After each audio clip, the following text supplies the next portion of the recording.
Nice to be here. I'm here on a wing and a prayer because I had a cat emergency this morning with my 17-and-a-half-year-old cat. So this allows me to be distracted and do something that's going to be helpful for all of us. This is also an opportunity for me to walk back down memory lane. I've been divorced 40 years. And if there had been a class like this, would it be wonderful? Yes. So what I'd like to do is talk to you from the perspective of being a mental health professional and helping people for 40 years, and also being a person who thrived after divorce. I never planned to get married, but boy, did I plan to get divorced. And so what I would like to do is do this in a 3-part series, which is first the practical things when you get divorced. Find a mechanic. Get a handyman. If you have not been taking care of yourself, get to all your medical care immediately, because the opportunity, the growth opportunity in divorce is to give up so much attachment to others and get reattached to yourself. And one of the things we know is that healing is an inside job. So you have to have time for yourself. And you also have to have techniques to become more aware of yourself. One of the things that I find really helpful is to keep a journal. And one of the exercises I have my clients do when they're getting divorced or contemplating divorce is I have them do, once upon a time there was Nan, and she blah, blah, blah, blah, blah, and then the next thing is, and she met Jim, and blah, blah, blah, blah, blah, so that you see how you started out, what your aspirations were, what your dreams were. Because when divorce happens, it's the loss of a dream. And so some of my clients have come back and they say, oh my God, it's a horror story. Other people say, it's black comedy. And other people say, it's a tragedy. But it gives you a first-person opportunity to claim the reality that you thought you knew you were going to have. And one of the things that we know is that hindsight is 20/20. And we all live in a particular possibility of a blind spot. And that's why after we move forward, we have a different lens of seeing. And one of the things we know is that anything that's true in your body, because I come from a psychological perspective of the brain and the body, and anything that's true in the body is true in the mind. And whether you know it or not, all of us have a blind spot. It's called a lacuna. And if it's true in our eye, it's true in our life. And when we move beyond what was invisible to us, it becomes very visible because we see it more clearly. And the writing exercise has been very helpful for everyone that I know that's decided to do it. So that's one practical thing. Another thing is to basically create a structure for your brain that's going to calm it down. There's a new book that came out a couple of months ago called What Happened to You by Dr. Bruce Perry, who is the #1 brain psychiatrist in the world. And he explains that when you have trauma and the unexpected, you have a disorganization in your brain. It's kind of like upside down.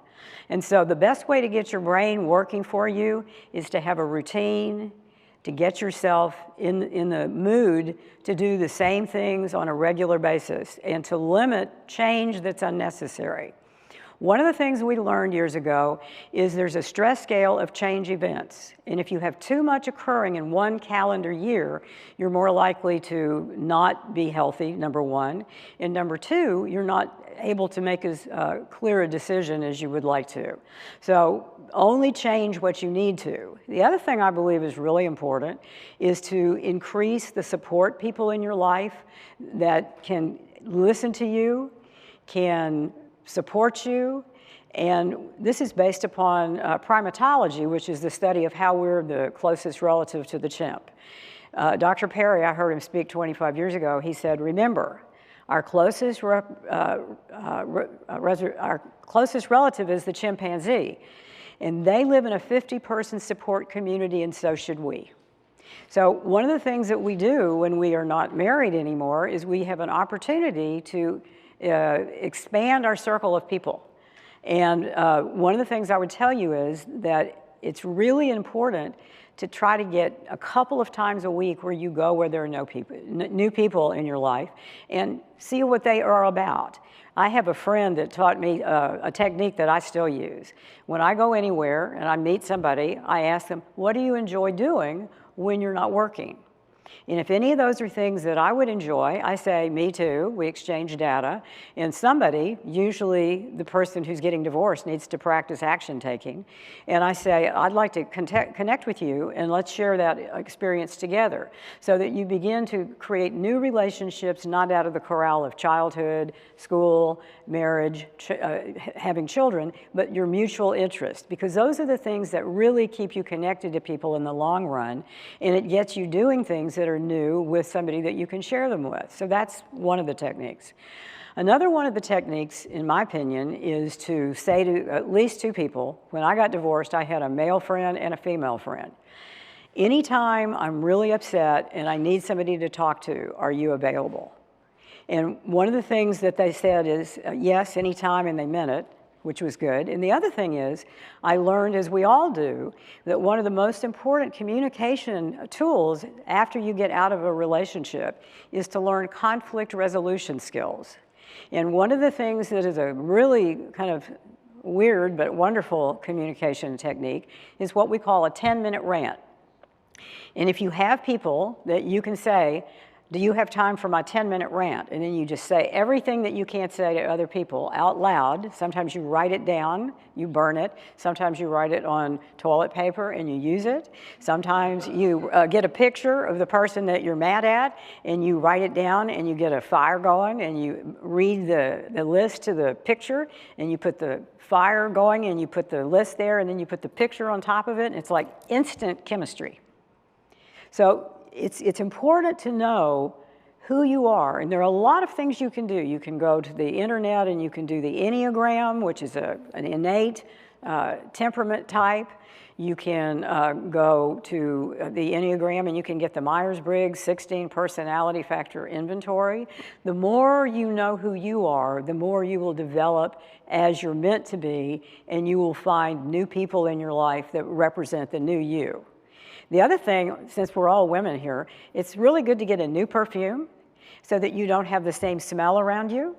It's really good to get a new haircut, a new hairdo, a new hair color. It's really good to get rid of your old clothes and start over where you can, because it gives you a sense of freshness and moving forward. Now, everybody's divorce is different, as you all have heard, and so if you've had a divorce where you didn't expect it and it was something that somebody else planned for you, it's important to understand that it may pull in old feelings from the past. And I am a family of origin therapist, and I believe in the science of epigenetics, which means in the last 3 generations of your family, things have happened in intimate relationships that may be happening in your life. Because what we know is that the person who's experiencing it is often the person who's assigned to heal the family generational pattern in the 3rd generation. So I don't think it's a bad idea while you're learning about yourself and moving forward to ask your mother and your father and your grandparents and anyone you can, tell me about your marriage, what was your story, and sometimes what you'll find is that you're living part of it. And so you need to live through it and look forward. Now, one of the things that I feel really committed to is the science of mating. And when I went to graduate school 40 years ago, they were just beginning to understand what I'm about to tell you. And I had the great opportunity after becoming a master bird watcher and finding out the dinosaurs had preceded the birds to watch 18 hours of bird mating behavior. And I came up with a little TV segment you can see on YouTube called The Mating Dance. And it's based upon the science of birds. And the birds are mating only when the female decides. The men audition, she chooses. And that is what people used to do before 1965 and getting a birth control pill and feeling like you had to mate through sex. So one of the things I know for sure, Almost every woman, because she has the need for companionship and joy and all those wonderful things because of her brain structure, is going to want to go and have another relationship. I was taught in graduate school, and I believe this is true, it's part of the science of mating, that in the first year after your divorce is final, you have a 90% chance of failure. Don't date, grow, learn, develop. After the year, then you can use some of the techniques that I'm going to tell you to audition people and not yourself. One of the things we know is that if you're going to make a list of your 5 strongest interests, anybody you mate with or even become friends with needs to have 3 of them. The other thing I know for sure is that your character is your destiny, and so you need to look at your 5 strongest character traits and make sure that anybody you have as a friend or mate with has 3 of those traits. If there's a particular something that drives you crazy, it's called your shadow. And Carl Jung said that's the not self. That's what we don't want to be, and that's what we don't want to be with. So it's really important for you to identify the traits that people have come into your life with that have caused you to feel like it's a toxic dump, and really know how to profile people so that you know who they are. I have 5 questions that I have suggested people use when they're trying to meet new people of any sex for any reason. The first one is, tell me the worst thing that ever happened to you in your life and how you got over it. If they didn't have anything happen, they're either lying or they took no risk. Delete.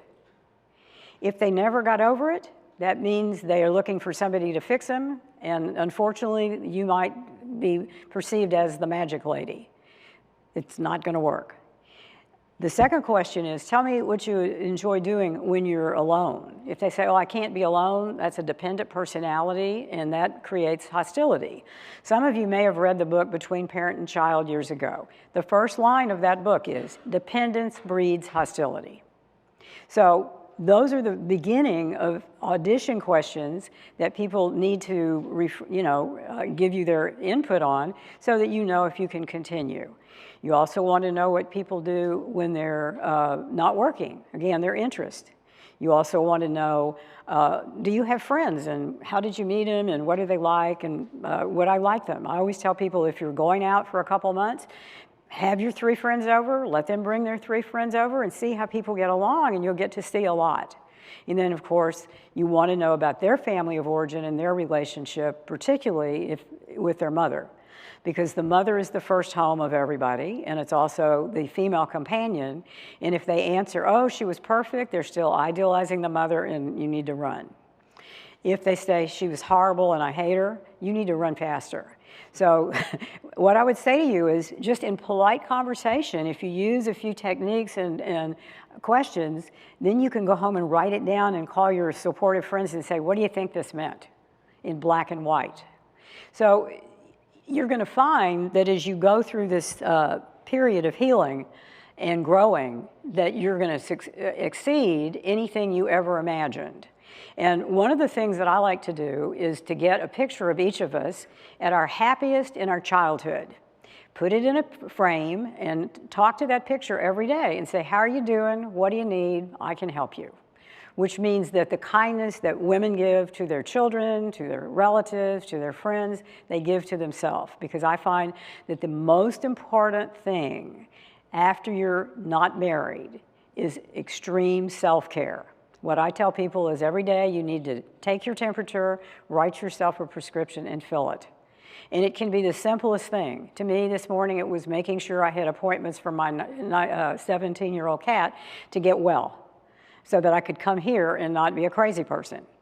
And so each day it can be a different thing, but it's about taking the first few minutes of the day, which I think leads into the mindfulness, doing your prayer, meditation, and your self-awareness so that you can make a schedule for yourself so that at the end of the day, you're not out of gas. So that's extremely important. I think also, too, increasing the community and doing things that you've never done before. I know that when I got divorced, one of the things I wanted to do was become a Texas master gardener.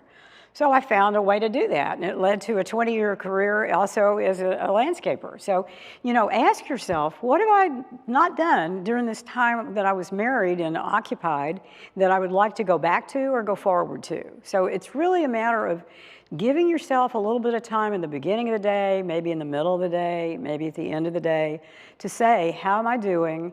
And what do I want to grow next? And one of the self-correcting things that I think is real important is our self-dialogue with ourselves. When I went to graduate school, they had something called stop therapy.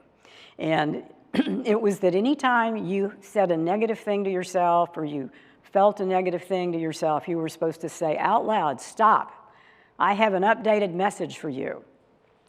And what you know is that the self-talk usually came from the culture, from the gender you are, or from your family. And what I was taught to do is to say, which one of my parents, well-meaning but ignorant, is advising me today? I would always get a face, then I could speak directly to that person and out loud. And the reason for this is you have two hemispheres in your brain, and because you're all women in this group, your two sides of the brain talk to each other. You have a corpus callosum, which is like a funnel or a blotter, that the two hemispheres are bound together.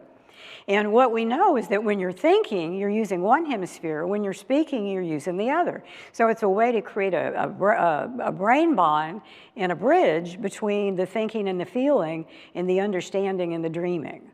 And so this is a technique that I recommend. I talk out loud to myself every single day because I know that gets my brain moving in the right direction. And that's really the key to wellness, in my opinion. Other things that you can do is give yourself the opportunity to go places that you've never been before with anybody else. And if you are fortunate and you've made some friends, you can say, have you ever gone so-and-so? And they'll say no, and say, let's go do it together. So every new experience you have takes you into your future as opposed to your past.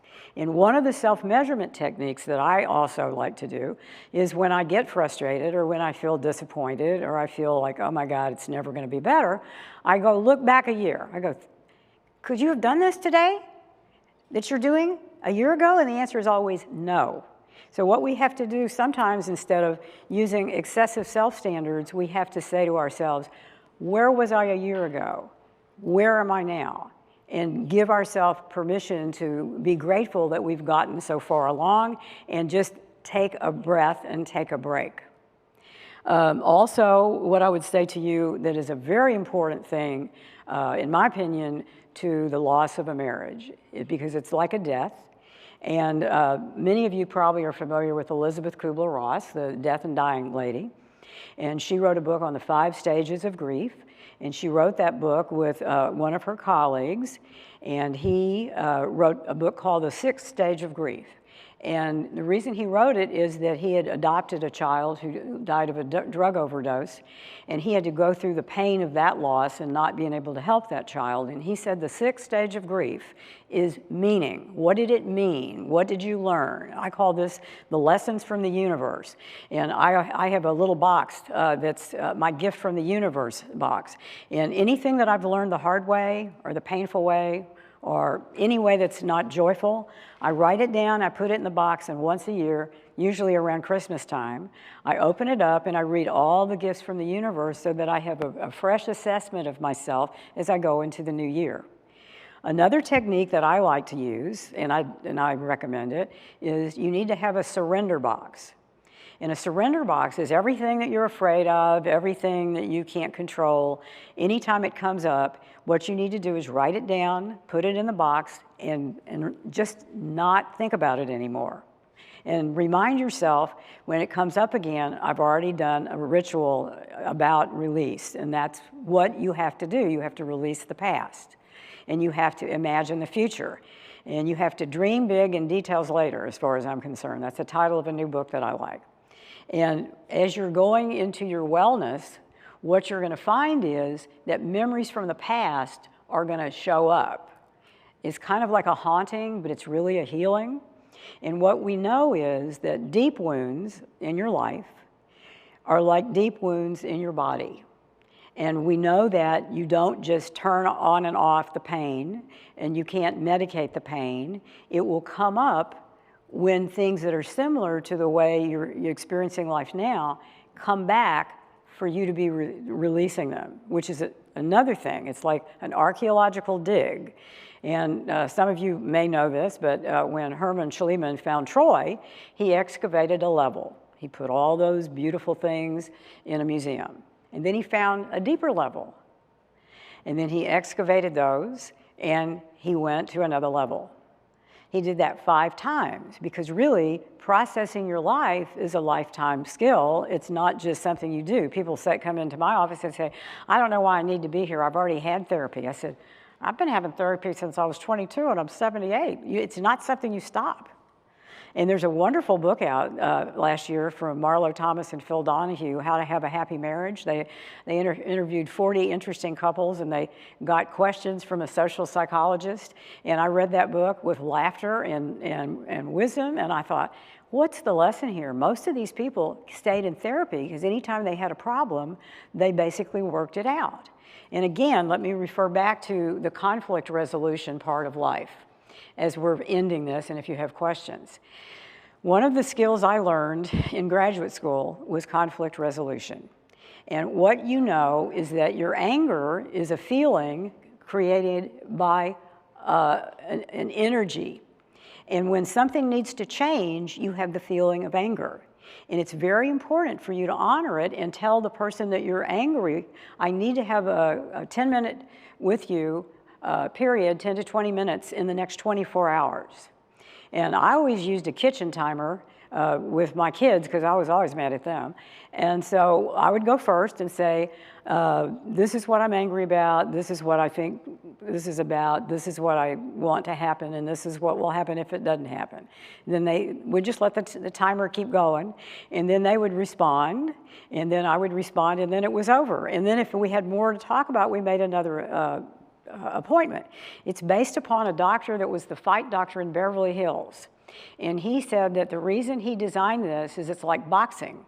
You go into a boxing ring and it's timed, and you know what to expect, and there's no ranting and raving and carrying on, because it doesn't become verbally abusive, it becomes constructive and becomes informational, which is, I think, what this is all about.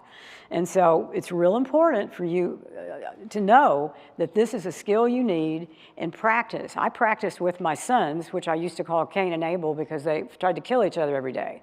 And so what I would say to you is, if you have a friend that's easygoing, you can do some role play and behavioral rehearsal about conflict resolution with your friends, so that when the time comes to be with somebody that you're not happy with, you can say to them, listen, I'd like to try something with you that I've tried with other people. It's a conflict resolution skill that I've learned, and it's going to only take us 20 minutes, and we need to schedule 20 minutes in the next 24 hours. Trust me, this works. I have not fought with anybody in a long time. Now, I think we only have about 8 minutes left, and so what I'd like is for you all to see if I left out something that you wanted more information on, or if there's something that you want more information on that I talked about. Did it touch you in any way? Did it give you any ideas? That's really what I would like to know. Anybody? Okay. Nan, you mentioned the Enneagram. Yes. I recently took one, and has anyone taken the Enneagram? Could you explain it for the group? Because it is so right on. First of all, I taught at the Jung Center in the 80s, and that's when we got all the books on it, and it became widely known, and we believe that it's based upon a Sufi technique that came from the East. We don't really know it. Gurdjieff brought it to the West. And the great shock of my life as a lifelong Methodist is the Methodist Church believes it's a spiritual development tool, and my church brought the best people in the United States to give us weekend seminars on the Enneagram. It's about what's innate in us. It's our natural temperament, and it gives us opportunities to grow our natural self into a better version of ourselves. The Enneagram Institute and the narrative tradition is what I recommend. And since I know my type, I signed up for a daily message. And sometimes the daily messages are, remember, this is your better self. And I'm going, yeah, yeah. And then other times it says, remember, don't be your worst self. And I go, I'm trying. So it's constantly reminding you to grow into what you already are, but in a better version. And there are 3 types that are thinking types. There are 3 types that are body types, and there are 3 types that are feeling types. And, you know, being not a feeling type or being a thinking type, all of my friends are feeling types. And so we have different sets of knowing that we can share with one another, and it expands our ability to understand and be. And so I don't know how you found out about it, but I think I absolutely think it's the best tool. I'm a number 3. Okay, so we know who you are. Right. Yeah, you're a feeling type. That's why you're trying to help all these people. Yeah, that's good. I think we're done. Thank you so much for the opportunity. Bye.